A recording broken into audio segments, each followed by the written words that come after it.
नमस्कार, आपका मेरे चैनल में स्वागत है।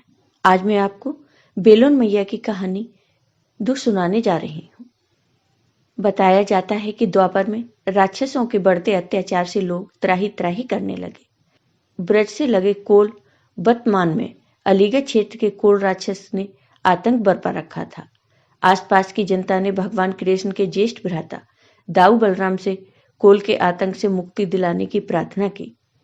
इसी के बाद बलराम ने कोल राक्षस मारा। इससे क्षेत्र की जनता को काफी राहत मिली। कोल का वध करने के बाद बलराम जी ने रामघाट पर गंगा में स्नान किया। इस दौरान उन्हें देवीय शक्ति के प्रभाव की अनुभूति हुई। इसके सम्मोहन में बलराम बिलवन क्षेत्र में पहुंच गए। यहाँ देवी के दर्शन की इच्छा के साथ उन्होंने घोर तप किया और इससे प्रसन्न होकर मां सर्वमंगला देवी ने उन्हें दर्शन दिए। देवी ने बलराम से कहा कि उनकी खंडित शक्ति को पूर्ण प्रतिष्ठित करें। इसके बाद बलराम ने मां सर्वमंगला देवी के दर्शन को पूर्ण प्रतिष्ठित किया। जनश्रुति के अनुसार मां सर्वमंगला देवी के दर्शन की अभिलाषा से बलराम ने चैत्र शुक्ल पक्ष की अष्टमी को तपस्या शुरू की और अगली चैत्र शुक्ल अष्टमी को मां ने उन्हें दर्शन देकर तपस्या का समापन कराया। तभी से चैत्र शुक्ल पक्ष की अष्टमी को मां सर्वमंगला देवी के दर्शन का विशेष महत्व माना जाता है। कालचक्र बदला क्षेत्र में भूस्खलन हुआ। नतीजन बेलों का बगीचा जमीन में समा गया और मां सर्वमंगला देवी की मूर्ति जहां थी वह क्षेत्र टापू में बदल गया। इससे थोड़ी दूर ही बसावच थी जिसे खेड़ा कहा जाता था। मूलतः घसियारों का गांव था। घसियारे जब घास खोदने निकलते तो उसी स्थान पर एकत्रित होते थे जहां जमीन में मां सर्वमंगला देवी की मूर्ति दबी हुई थी। मूर्ति के सिर का छोटा सा हिस्सा बाहर चमकता था। घसियारे इसे पत्थर की शिला समझकर इस पर अपनी खुरपी की धार बनाया करते थे। इससे मां को काफी पीड़ा होती थी। मां के सिर में खुरपी पर धार रखने के लिए की जाने वाली घिसाई से एक गड्ढा हो गया जो आज भी विद्यमान है। बताते हैं कि एक बार जहांगीर शिकार खेलते हुए इसी बिलवन क्षेत्र में आ गया। उसके साथ सेनापति अनीराम बड़बूजर भी था। अचानक एक शेर ने जहांगीर पर आक्रमण कर दिया। जहांगीर को शेर से बचाने के लिए बड़बूजर ने अपनी जान की परवाह न कर शेर के मुंह में अपना हाथ डाल दिया। पास ही खड़ा शहजादा खुर्रम यह घटना देख रहा था। वह सेनापति की जिंदा दिली से काफी प्रभावित हुआ। उसने सेनापति को संकट में फंसा देखकर अपनी तलवार से शेर पर पीछे से वार कर उसे मार डाला।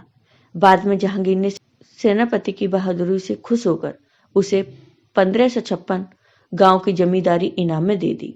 बिलवन क्षेत्र भी इसी में शामिल था। समय चक्र फिर बदला। जहांगीर के सेनापति बड़बूजर के वंशज राव भूप सिंह बड़े धर्मपरायण स्वभाव के। उन्होंने इसी क्षेत्र में अपनी गड़ी हवेली बनवाई और पूजा पाठ में रम गए।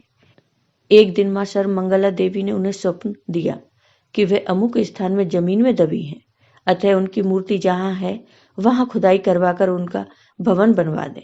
राव भूप सिंह को स्वप्न तो याद रहा पर वह स्थान याद नहीं रहा जहां मां ने अपनी मूर्ति होने की जानकारी दी थी। अब तो राव भूप सिंह की बेचैनी बढ़ने लगी। जब पीड़ा असहनीय हो गई तो उन्होंने बनारस के विद्वान ब्राह्मणों को बुलाकर अपनी समस्या बताई। ब्राह्मणों ने राव को इसके लिए सतचंडी यज्ञ करने का सुझाव दिया। राव तुरंत तैयार हो गए। सतचंडी यज्ञ हुआ और यजमान बने राव ने रात्रि विश्राम यज्ञ प्रांगण में ही किया। रात्रि में मां सर्वमंगला देवी ने उन्हें फिर स्वप्न दिया और वह स्थान बताया जहां उनकी प्रतिमा दबी थी। सुबह होते ही राव ने ब्राह्मणों को स्वप्न की जानकारी दी और ब्राह्मणों के निर्देश पर राव भूप सिंह ने मां द्वारा बताए स्थान पर खुदाई शुरू की। तो वहां मां की इस मूर्ति को देखकर राव ने इसे अपनी हवेली के बाहर लगाने का मन बनाया। मजदूरों को मूर्ति सुरक्षित निकालने का हुक्म दिया। मजदूरों ने काफी कोशिश की मगर हार थक कर बैठ गए। मूर्ति के एक पैर का कोई और छोर नहीं मिला। तब मां ने राव को बताया कि उनका एक पैर पाताल में है, इसलिए मेरा इसी स्थान पर मंदिर बनवाओ। और इसी तरह मां सर्वमंगला देवी के मंदिर का निर्माण हुआ। बताया जाता है कि राव भूप सिंह के वंशज कल्याण सिंह के कोई संतान नहीं हुई। इससे वह काफी विचलित हुए। बनारस के विद्वान धर्माचार्यों की शरण ली। धर्माचार्यों ने कहा कि जब तक मैया का चढ़ावा खाना बंद नहीं करोगे, संतान सुख असंभव है। कल्याण सिंह ने इस पर तुरंत अमल किया और मैया की पूजा सेवा के लिए 2 ब्राह्मणों को दायित्व सौंप दिया। इसी के बाद राव कल्याण सिंह को संतान की प्राप्ति हुई। बेलोन वाली मैया के प्रांगण में हर साल बलिदान दिवस भी मनाया जाता है। यह चैत्र शुक्ल की त्रयोदशी एवं अश्विन माह के शुक्ल पक्ष की त्रयोदशी को मनाया जाता है। आपको ये वीडियो पसंद आया हो तो लाइक कीजिए, शेयर कीजिए और मेरे चैनल को सब्सक्राइब कीजिए। साथ ही बेल आइकॉन पर क्लिक जरूर कीजिए जिससे हमारे वीडियो के नोटिफिकेशन आपको मिलते रहें। धन्यवाद।